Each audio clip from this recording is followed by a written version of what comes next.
तो hey guys, welcome back to a brand new moto vlog. I hope आपको last moto vlog अच्छा लगा होगा।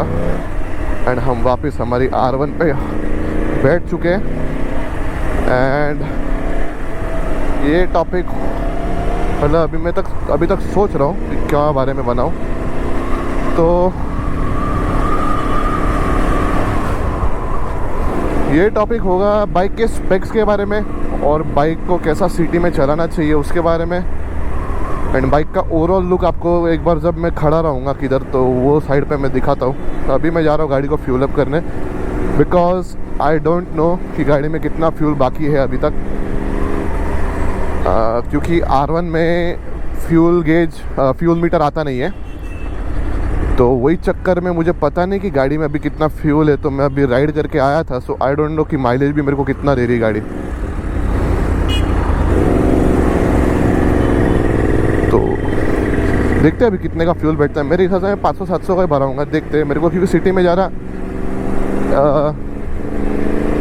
ऐसा फुल करके जैसा रखने जैसा सीन नहीं है। जब राइड पे जाएंगे तब फुल कराते जाएंगे बाइक को। बाकी तो गाड़ी वैसे भी ओके। सो गाड़ी के स्पेक्स के बारे में क्या ही बोलूँ। ये है 2013 का model. 2013 it's a WGP edition. So world में सिर्फ 2000 बाइक्स चाहिए, ओनली 2000 बाइक्स, मतलब स्पेसिफिकली ये कलर वे में। सो वर्ल्ड में 2000 होने की वजह से ये बाइक्स बहुत लिमिटेड बनी थी।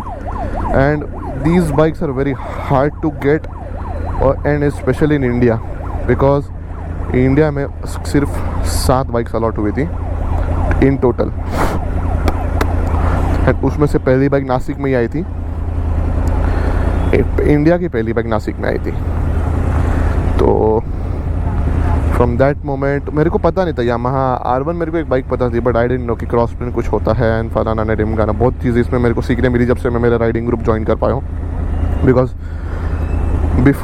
बिफोर बाइकिंग मैं एक पूरा फुल टाइम कार गाय हुआ करता था कि मेरे को कुछ लेना देना ही नहीं था बाइक्स से, क्योंकि बाइक्स का इतना मैं ध्यान नहीं रखता था। बट गाड़ियों के ऊपर बहुत नॉलेज रखता हूँ मैं। एंड अभी बाइक्स भी आ गए तो ऑनलाइन में। तो जब से मैंने मेरा राइडिंग ग्रुप ज्वाइन किया तब से मेरे को नॉलेज बहुत मेरे को इम्प्रूव हुआ है रखने का। एंड तो आपको जैसे मैं लास्ट ब्लॉग में बोला, मैंने सर की R1 देखी थी, उसके बाद से मेरे को मन में बैठ गई गाड़ी। तो वही चक्कर है R1 लेने का। एंड इट्स अ बीस्ट, मतलब आप एक तरह से बोल सकते हो कि इट्स एन अनटेमेबल बीस्ट। कौन है ये देखो, ये दोनों नमूने कहाँ से आते हैं? भाई तुमको अगर ओवरटेक नहीं करना है तो राइट साइड से क्यों चलते हो? जाने दो, अभी इंडिया में लोगों को समझाते बैठूंगा मैं पागल हो जाऊंगा। एंड एक आपको टिप देता हूँ, अगर कोई लीटर क्लास बाइक ओन करना चाहता है कभी और आपको सिटी में चलानी है, तो सिटी में चलाने के लिए आप इसको हाई गियर लो RPM रेशियो में रखो। गाड़ी वैसे ठंडी रहेगी, क्योंकि अभी तक मैं वो मेरा सिस्टम यूज़ नहीं कर रहा था अभी, मतलब सिस्टम मतलब मैंने बहुत सीखा है लोगों से, तो वही सीखते सीखते आपको समझा रहा हूँ। एंड कैसा अभी आपको भी फ्यूचर में काम आएगा, और मेरे को तो आ ही रहा है। नहीं तो अभी तक अगर मैंने मेरा पुराना टेक्निक यूज़ किया रहता तो गाड़ी अभी तक 100 क्रॉस हो चुकी रहती। और अभी धीरे धीरे 91 पे है, तो अभी उधर पेट्रोल पंप तक जाते जाते मेरे को 100 डिग्री टच करेगी गाड़ी।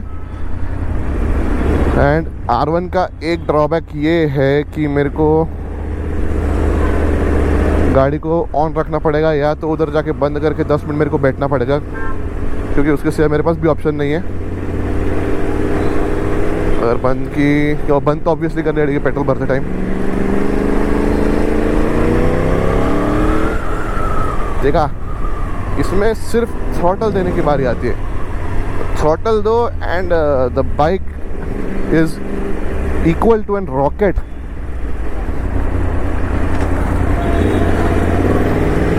But it's kind of expensive to maintain. And ये टॉपिक मैं आपको समझा सकता हूँ ये व्लॉग में कि एक 650 सीसी पैरेलल ट्विन इंजन से एक इनलाइन 4 वो भी क्रॉस ट्विन इंजन पे मैंने जंप मार के मेरा डिसीजन मैंने क्या लिया एंड क्यों लिया वो तो आपको पता है, बट मैं अभी वो डिसीजन से खुश हूँ नहीं हूँ मैं आपको सब इन डिटेल बताऊँगा। पहले तो फ्यूल अप करना है गाड़ी को, मेरे को वही टेंशन आ रहा है, बट अभी तक लाइट लगी नहीं है तो मेरे हिसाब से 500 का फ्यूल बहुत हो जाएगा गाड़ी में अभी के लिए, क्योंकि अभी इधर से अपने को एक दोस्त के घर पे जाने का है, आपको पता ही होगा ओम, तो उसके घर पे जा रहा हूँ, तो वही चक्कर में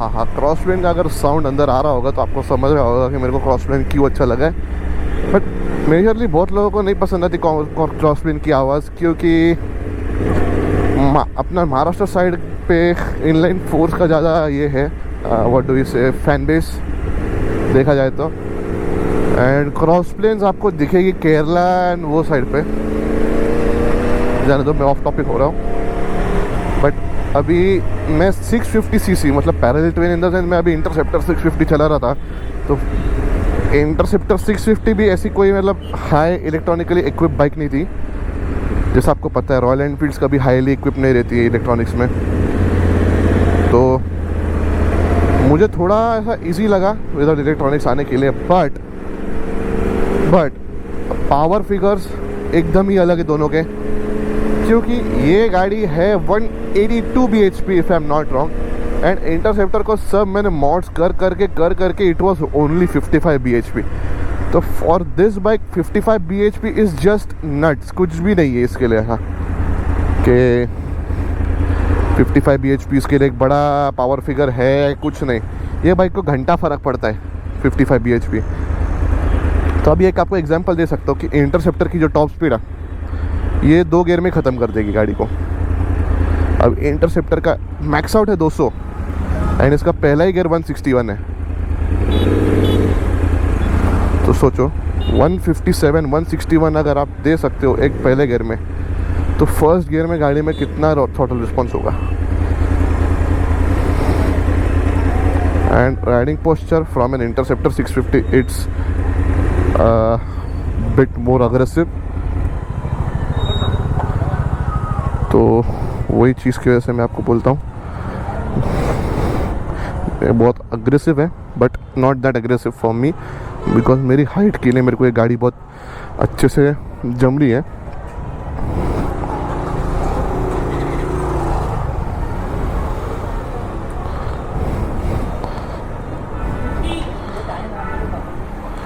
$500 का रहेगा कि फुल करा दूँ? फुल कराने की इच्छा नहीं है अभी फ़िलहाल, 500 का भराऊँगा मैं, फुल कराऊंगा खामा खा 1600 रुपये, नहीं 1600 तो नहीं जाएंगे, बट 1000-1200 रुपये तो कुछ भी करके जाएंगे, तो उससे अच्छा थोड़ा संडे राइड के लिए वेट करते हैं। ऐसा नहीं कि मैं नहीं डाल सकता, बट क्यों डालना है, क्योंकि रोज़ निकलती नहीं ये बाइक, ये अभी निकली है तो मोटो व्लॉग करने निकली है, फिर बाद में मैं वैसे भी सिटी में इंटरसेप्टर चलाता हूँ या मेरे पास एथर है, डेली कम्यूट के लिए अच्छी हो जाती दोनों गाड़ियाँ। एंड इंटरसेप्टर मुझे फ्यूल लिमिट्स में जम जाती है गाड़ी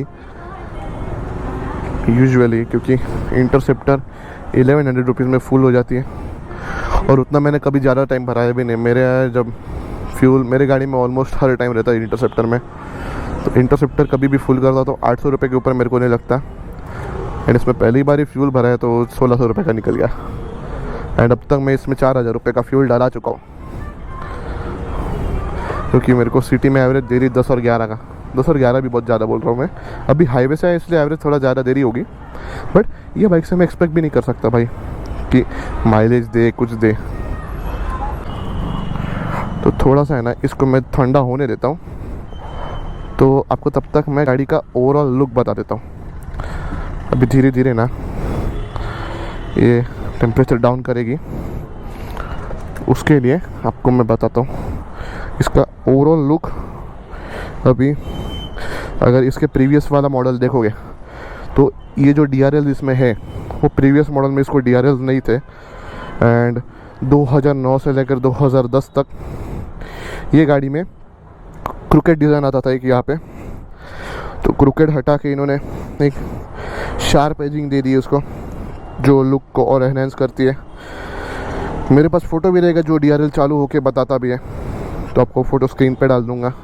एंड आपको जैसे बोला था, इसको अंडर टेल एग्जॉस्ट आता है एंड इसको टाइटेनियम के हेडर्स आते हैं बाय कंपनी। तो प्लस पॉइंट इसका कैथलेटिक कन्वर्टर ये साइड पे अंदर रहता नीचे। एंड अभी मैं एग्जॉस्ट सिस्टम अपग्रेड करने का सोच रहा हूँ। हाँ, बस इतने हैं। 190 सेक्शन का टायर लगता है गाड़ी में एंड इंटरसेप्टर में लगता है वही 150 या 140 सेक्शन का टायर पीछे। तो कम्प्लीटली डिफरेंट सेगमेंट है बाइक्स का दोनों का।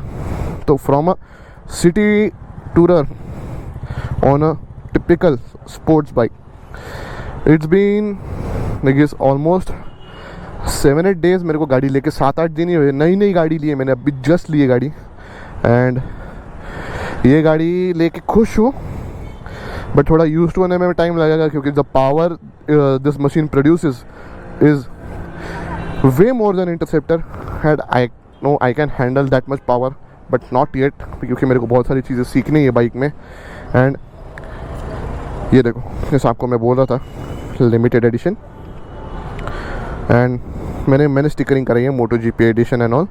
It's a WGP world grand prix edition. अगर फुल फॉर्म अगर आपको बोलने जाऊँ, it's a world grand prix edition. तो ये बाइक फुल्ली लोडेड पैकेज थी जब 2013 में आई थी। It was a way more ahead of time bike during that time, क्योंकि 7 लेवल के ट्रैक्शन कंट्रोल सिस्टम्स हैं जो आप चेंज कर सकते हो आपके हिसाब से, plus the looks, the way it performs. अभी भी मैं बोलता, अभी भी जेन्युइनली बोलते ये जनरेशन की जो बाइक्स हैं एक कंप्लीट टक्कर दे रहे बाइक को, कोई भी बाइक को टक्कर दे रही है, इतनी पावरफुल है।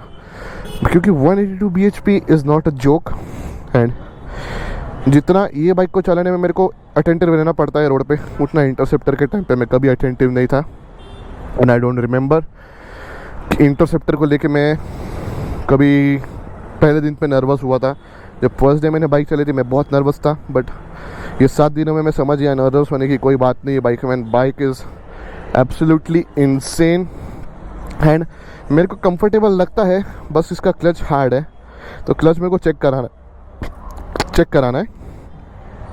एंड ये देखो 46, तो ये सब मैंने छोटा छोटा किया है, बट जो PPF है वो ख़राब है बाइक का, तो PPF मेरे को चेंज कराना है। तो मैं बोल रहा था पहले, जब मैंने पेट्रोल पंप के यहाँ से मैं रिटर्न मारा, तो मैं बोला इंटरसेप्टर की स्टॉप स्पीड है 200। एंड ये बाइक वही चीज़ को सेकेंड गियर में पूरा परफॉर्म करती है। एंड जब मैं बाइक राइड्स पे जाता था इंटरसेप्टर लेके, तो इंटरसेप्टर कभी इनके साथ परफॉर्म ही नहीं कर पाई। एंड मेरे ग्रुप में मैं बोल सकता हूँ कि Interceptor is the least powerful motorcycle in our group, क्योंकि हमारे ग्रुप में जो है मतलब बाइक्स है, they start from 600 cc above. And हमारे ग्रुप में कोई भी 600 cc की मोटरसाइकिल नहीं एक्सेप्ट माई इंटरसेप्टर। एंड एक स्ट्रीट ट्रिपल भी है, बट स्ट्रीट ट्रिपल तो इनलाइन 3 है, तो पैरेलल ट्विन क्या परफॉर्म करेगी मेरे को कोई आइडिया नहीं। एंड जब पहला राइड था तभी मेरे को समझ गया था कि मैं इंटरसेप्टर को लेके तो इनके साथ कम्पीट ही नहीं कर सकता। एंड मैं किसी से कम्पीट करना भी नहीं चाहता, बिकॉज 2 मिनट पहले देखते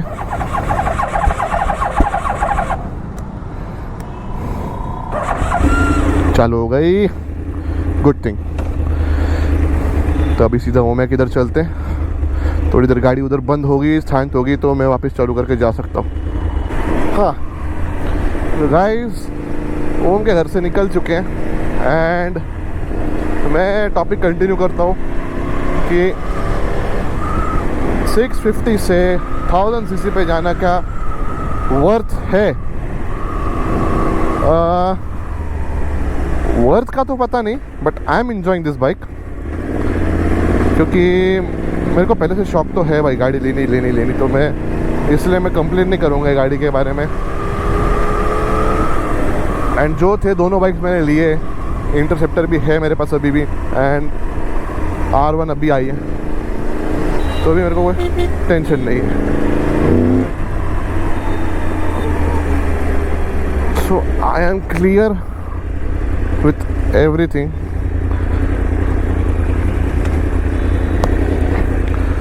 यप, हाँ, तो ये बाइक में मेरे को कोई इशू नहीं आ रहा है, and in the cities it's a bit of hassle चलाना, बिकॉज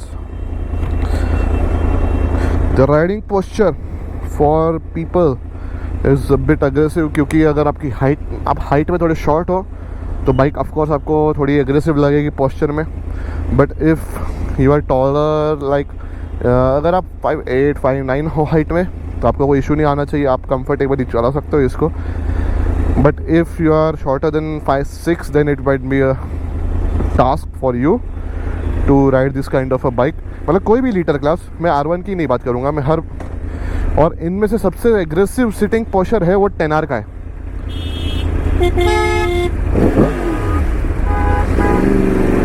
ये देखो, हॉर्न तो चलता नहीं अच्छे से कोई भी लीटर क्लास बाइक का, रेव करके सामने वाले को हटाना पड़ता है। तो 650 अगर आप ले रहे हो तो मैं आपको ना इंटरसेप्टर 650 रिकमेंड नहीं करूँगा, गो फॉर अ निंजा 650। और अगर इनलाइन 4 बाइक आपको अगर आपका आगे प्लान, ये देखो मेरा प्लान नहीं था आगे कि R1 लेना, बट जैसे मैं राइडिंग ग्रुप मैंने ज्वाइन किया तो उसके बाद मैंने डिसाइड किया कि मैं एक लीटर क्लास लूँगा एंड R1 लूँगा। तो मेरा पहले से कभी प्लान नहीं था, इसलिए मैं कुछ कंप्लेन नहीं करूँगा इंटरसेप्टर के बारे में, क्योंकि मेरे को पहले ये नॉर्मल बाइक्स के बारे में बहुत पता थी, ये बाइक से ज़्यादा मैं नॉलेज नहीं रखता था। बट अभी जैसे जैसे मैं धीरे धीरे देखने लगा बाइक्स को हर चीज़ में, तो मैं बोलूँगा अगर आपको कोई बाइक पसंद है कि आगे जाके आपको 1000 सीसी में लेनी है, then go for a Ninja 650। और अगर हाथ एकदम स्टार्टिंग से बिठाना है देन स्टेप बाय स्टेप आगे बढ़ो, go for an Ninja 300, then go for a Ninja 650 if you want. और अगर निंजा 350 अगर आपने फुल उसके पोटेंशियल पे चलाई है, then go for a 6R, ZX 6R। 6R चलाने के बाद आप एक लीटर क्लास लेना, क्योंकि 6R is also a inline 4 bike, 122 bhp है, मोर देन इनफ पावर है। बट 6R कैसी बाइक है कि 6R आपको इंडियन रोड्स के लिए उतना पावर दे देगी, बट लीटर क्लास अभी मेरे को कैसा, मेरा शौक था इसलिए लिया है मैंने, नहीं तो अगर ज़्यादा कुछ रहता तो मैं 6R ही लेने वाला था। बट नहीं, R1 लेनी थी, इसलिए अभी मैंने वो एक डिसीजन बना ही लिया था, मैं कब से ढूंढ रहा था bike. Then I would suggest you कि इंटरसेप्टर 650 जैसी बाइक्स पे मत जाना, क्योंकि उनका पोस्चर बहुत अलग है, उनका राइडिंग स्टाइल बहुत अलग है। गो फॉर अ निंजा 650, जैसे मैं अभी बोला आपको, ऐसी बाइक्स के लिए जाओ कि आपको जो बराबर लगे, आपको एक बार के लिए पोस्चर अच्छा लगे, आप एक बार वो पोस्चर से यूज टू हो जाओ, जैसे अभी एग्रेसिव सिटिंग में। हाँ, बस इतना ही बोलूँगा, क्योंकि निंजा 650 में भी अच्छा खासा bhp अमाउंट है, मतलब आई गेस मेरा 70 bhp हो bike, 70 bhp for I guess parallel twin engine है वो। एंड अगर आपका एक बार वो 60 से 70 bhp पे हाथ बैठ गया तो 6R पे आपको हाथ बैठाना ज़्यादा टाइम नहीं लगेगा, बट 6R आपको बहुत मज़ा देगी गाड़ी, मज़ा मतलब टिपिकल मज़ा देगी वो, ऐसा मज़ा आएगा आपको चलाने में, आप पूरा पोटेंशियल उसका ले सकते हो इंडियन हाईवेज़ पे, मतलब हर चीज़ में आपको मज़ा आएगा। और लीटर क्लास का एक ड्रॉबैक क्या है, एक बार आपको लीटर क्लास की आदत लग गई, उसके बाद आपको कोई बाइक अच्छी नहीं लगेगी। ये मेरा नहीं, हर बाइकर का मानना है, क्योंकि एक बार लीटर क्लास का जो पावर का अगर आपको आदत लग गया है, देन आपको कोई भी मैं 600 सीसी बाइक दे दूँ, आप बोलोगे क्या है, you will ride that bike like a toy, ऐसा हो जाएगा। तो जो नए राइडर्स हैं मैं उनको बोलूँगा गो स्टेप बाय स्टेप, अगर हो रहा रहेगा, पॉसिबल है आपके लिए स्टेप बाय स्टेप जाना, then go step by step, don't make an decision कि आपको आगे जाके वो ऐसा लगे कि भाई यार गलती कर दी बाइक लेके, अब ये बाइक पे उसको चलाऊंगा कैसे, ये वो डर लग जाता है। कि डर होना चाहिए गाड़ियों का, क्योंकि ये गाड़ियाँ डराती है, मजाक नहीं है, डराती है ये बाइक्स, और अच्छे खासे लेवल पे डराती है बाइक्स। तो इसलिए मैं बोलता हूँ, इसलिए मैं आपको बोला कि निंजा 650, 6R और ऐसी बाइक्स लेना कि आपका हाथ अच्छे से बैठ जाए बाइक्स पे, और मेरा कैसा है, मैं इंटरसेप्टर पे हाथ अच्छा खासा बिठा चुका हूँ, तो मेरे को वो इशू नहीं आया। मैं इंटरसेप्टर जैसी बाइक पे कॉर्नर लेता हूँ। So Interceptor is a very heavy bike to lean and around, but still मैं लेता था उस पर कॉर्नर। इतना नहीं, बट वो लीन होने जितनी नहीं थी, बट फिर भी मैं कॉर्नर ले पाता था उस पर। एंड R1 मेरे को ऐसा अभी तक डराती है, मतलब मैंने थ्रॉटल दिया, मैं डरा हूँ, बट इतना लेवल पे नहीं डरा कि मैं ऐसा छोड़ दूँ बाइक को। तो मैं इतना ही कहूँगा, स्टेप बाय स्टेप जाओ और ये चीज़ों में मिस्टेक्स नहीं करना। चलो गाइस, आई होप आपको ये मोटो व्लॉग अच्छा लगा रहेगा और कुछ इन्फॉर्मेटिव लगा रहेगा। अगर आपको लगा रहेगा कुछ इन्फॉर्मेटिव तो make sure to hit the like button, subscribe the channel. ऐसे ही इन्फॉर्मेटिव वीडियोस में और लाऊंगा, सो स्टे ट्यून्ड। आपको मिलता हूँ नेक्स्ट मोटो व्लॉग में। Bye bye. और नेक्स्ट मोटो व्लॉग भी कोई अच्छे टॉपिक पे रहेगा। So stay awesome, stay safe. I will see you guys in the next one. Bye bye.